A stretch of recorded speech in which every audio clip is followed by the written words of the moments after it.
Hi friends, welcome to my channel. I'm Arpita Karwa, and in this video lecture I'm going to talk about how you can remember whatever you learn during your UGC NET English preparation. Guys, when you start your course and you start preparing for UGC NET English, you find that you come across so many writers, so many works, so many dates. Like there are writers whose works are very similar. We have Edmund Spencer writing Astrophil, we have Philip Sidney writing Astrophil and Stella. So you need to remember that these are two separate works written by two different writers.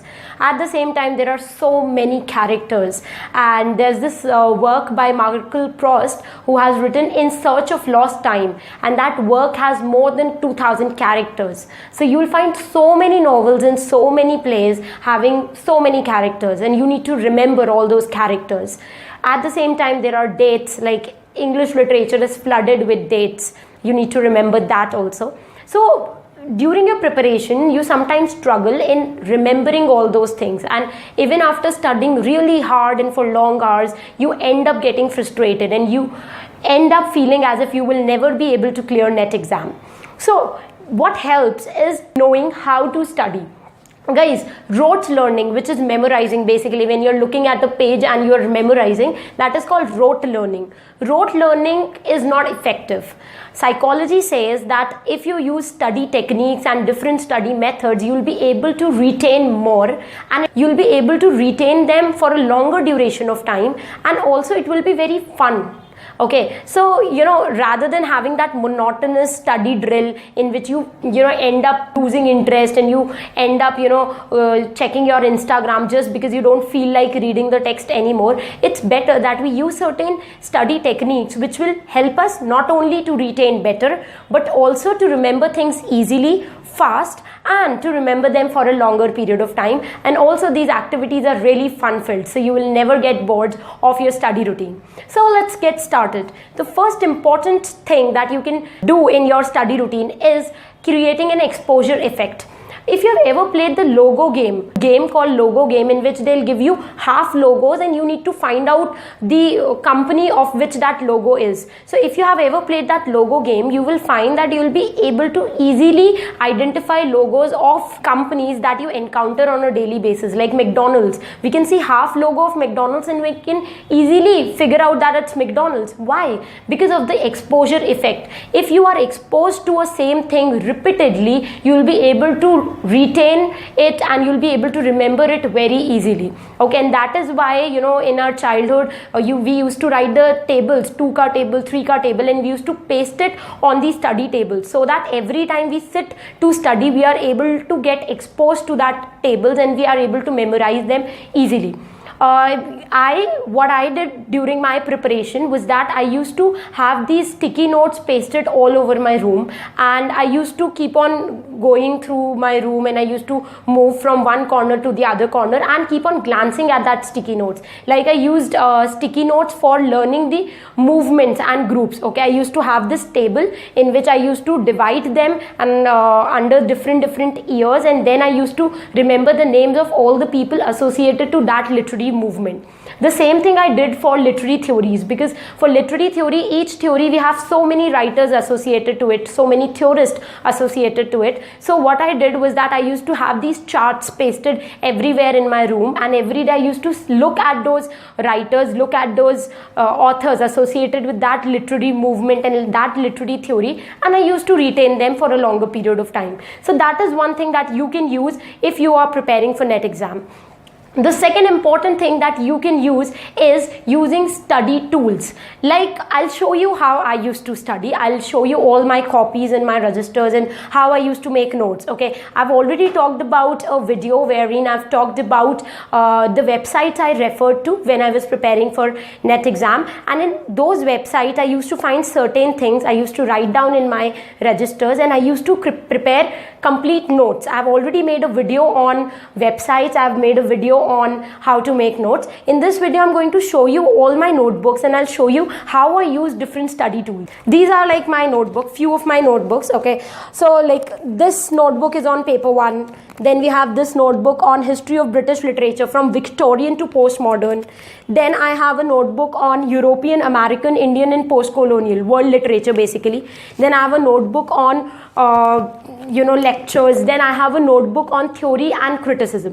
So when you look at all these notebooks, you will find that I have used these flags, okay, in order to divide them in the different chapters, so that every time I have to revise, I need to just open that particular chapter and I'll get the notes. Okay, so these were the notes. Now you need to also understand that if you look at any of my notebooks, I'll show you one. For example, if I go to Victorian and postmodern, you will find that I have used these sticky notes in order to write some important pointers, so that when I just go through this page, I'll be able to find the important pointers in the sticky note. Also, I've used certain colors. You can see that I've used yellow color in order to mark the author. Then I've used pink color in order to mark the work, and then I've used green color in order to underline and mark the important things that I must remember. And this is how I go about with my notes, and this is how I've prepared like all my notes. So you can also use such things. It will make your notes beautiful. You'll feel like studying them, more organized. You'll be able to locate, like this is a chapter on modern writer. I've marked it with this flag called pink. So I have these different markers. Then I used to use certain bullet points in pencil. I used to draw certain diagrams so that I can remember them. So this is how I used to go about with my notes making, and these are the study tools that I used. There are other tools. I use mind maps in order to make notes of different writers and different works, so that I can just link them and then I can understand what the story is saying. Also, I use cue cards. So cue cards help you to revise. They're very portable, so you can take it anywhere and then you can just keep on flipping it and you can revise things very easily. So these were certain study tools that I used. So you can use these study tools and then start your preparation. You will definitely fall in love with learning. Now let's look at the third study technique that you can use, and it is called rule of 50-10. Now this is a rule based on a psychological principle which says that average attention span of a person is 50 minutes. A person can keep himself or herself attracted to doing a task for not more than 50 minutes, and after 50 minutes your brain gets drained out and it doesn't want to concentrate any further. And that is why in schools we have periods of about 40 to 50 minutes, and then we have next period, so that a student gets a break from the studies. At the same time, you must remember that there's a very famous saying which says that you need break before you break down. So before you break down and you don't feel like studying, it's good to have study breaks in between. After every 50 minutes, for 10 minutes, you can schedule a task, you can do something, you can just go out and breathe fresh air, you can go to washroom, you can have some water, you can just lie down and relax, you can meditate. So all these things will help you to distract from your studies, so that after 50 minutes, again, after 10 minutes break, you can again have a 50-minute session and you can again get attracted to studies.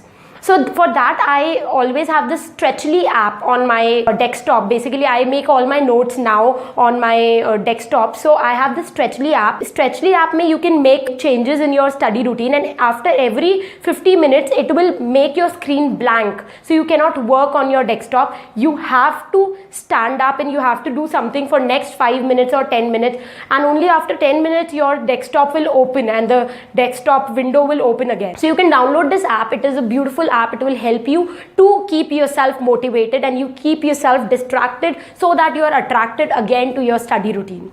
Fine. Now the fourth important point that I would like to mention here is that know your kind of study personality. Everybody is blessed with different kind of personality. Certain people remember more when they look at a thing. They can remember more when they see a visual of certain things. Certain people can remember more when they say something aloud, and certain people remember more when they write down that thing. So that depends on the study personality. Now जितने भी brilliant students होते हैं, on all the toppers, they use all the 3 study methods in order to retain better.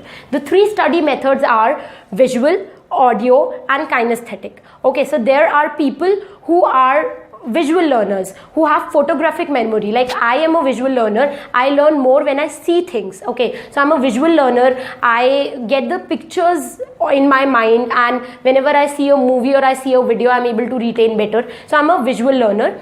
For visual learners, what you need to do is that you need to make your own notes, because when you'll keep on looking at those notes, you'll keep on exposing yourself to those notes, you'll be able to retain better. Then the second category is audio learners. Audio learners are people who are able to understand things better when they listen to it, okay? And audio learners are also people who are able to, learn better when they study in group, or when they study by speaking aloud and they listen to their own voice. The third kind of learners are kinesthetic learners. Kinesthetic learners learn more by practicing something. I know it is laborious, but then we can't help it. Certain people are kinesthetic learner. They will only learn things when they write that thing down, and then after writing it, they will not forget it. So it's better if you use all the three learning methodology, audio, visual and kinesthetic, in order to learn. If you remember, during our childhood days, we were forced to look at our study timetable, or we were forced to look at on the book several times, so that we can retain those pictures. There were times when we were asked to speak loud. Like if you go to kindergarten schools, you will find that in schools में सबको बहुत तेज बुलवाया जाता है. Okay, say it loud, A, B, C. So that is because they want the students to get benefited from the audio learning style, and then they are made to practice it again and again. In order to retain better, you need to use all the three techniques, and that is why I started with this audio online course, because I provide you with audios. You are able to retain when you are listening to the audio. Then while you are listening to the audios, you make your own pointers, whatever I am saying. Those pointers will help you to look at your notes and then remember better. And then if you want, you can practice it by writing it again and again. So you can use all the three techniques, and you can get benefit of all the three techniques. So you should involve all the three learning methodologies in your learning schedule.